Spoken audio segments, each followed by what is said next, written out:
Tapi naik kong kami, normal kong tadi, orang si Tuhan, suang na Injil. Dan agaya tomod, om aralam tomod, kawas tomod, na pagyanuan di Tuhan. Namantala ko ito tumanong daw. Akala po ko tumanong ako daw, dari kekotoran na pinarahingan, ilabus, tetapi nagi pagiginawa o ipagigyan ko. Sebab pag ito pinayang umawi, nung imang ko,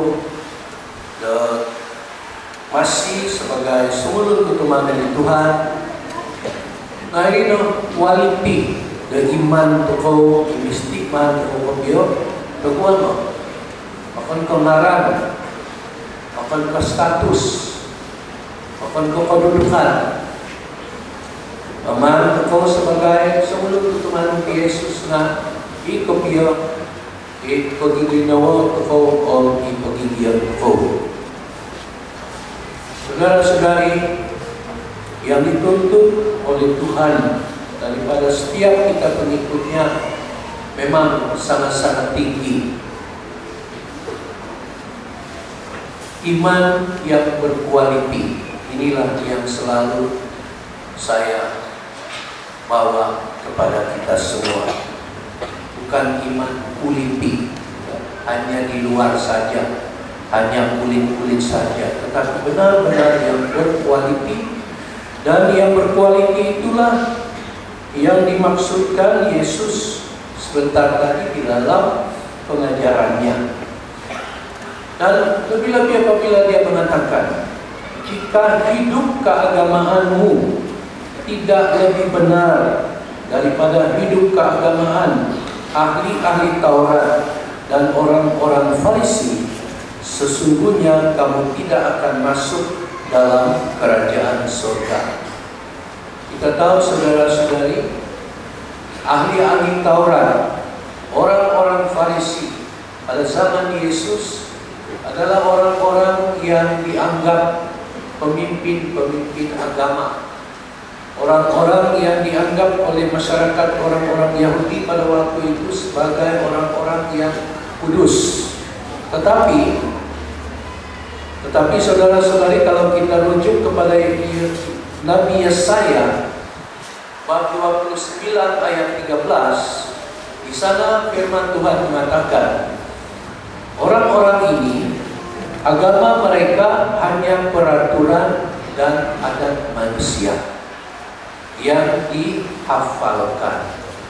Hati mereka sebenarnya jauh dari Tuhan. Dan itu boleh berlaku dengan kita juga. Itu sebab kita selalu harus kembali kepada asas yang penting dalam keimanan kita atau keagamaan kita. Mesti sungguh-sungguh kita berusaha membangun iman yang berkualiti. Dan Yesus, saudara-saudara, memberi kita empat perkara sebagai contoh keimanan yang benar. Pertama ialah tentang membunuh, jangan membunuh. Memang kita tahu itu adalah kehendak Tuhan, dan kita juga tahu membunuh adalah dosa besar. Tetapi tidak semestinya kita ambil parantan penggal kepala orang itu sampai dia mati baru kita membunuh. Tuhan mengatakan bahwa pembunuhan itu boleh bermula dari kemarahan. Kemarahan yang memperhambakan kita. Kemarahan yang membawa kita benci kepada seseorang itu, sehingga kita mau sesuatu yang buruk kepada seseorang itu. Misalnya kita tidak mau bercakap dengan dia, kita mau supaya dia mati di tengah jalan dan sebagainya.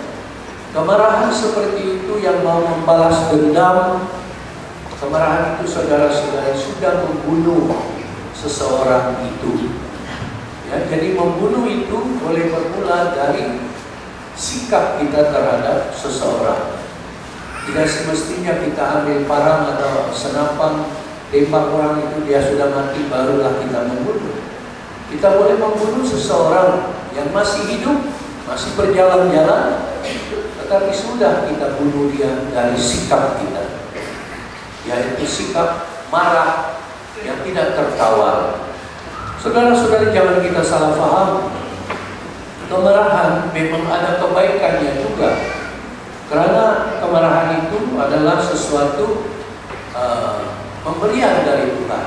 Tapi kemarahan yang tidak terkawal, kemarahan yang memperkapahkan kita, kemarahan yang mengatur emosi kita itu sudah memang salah.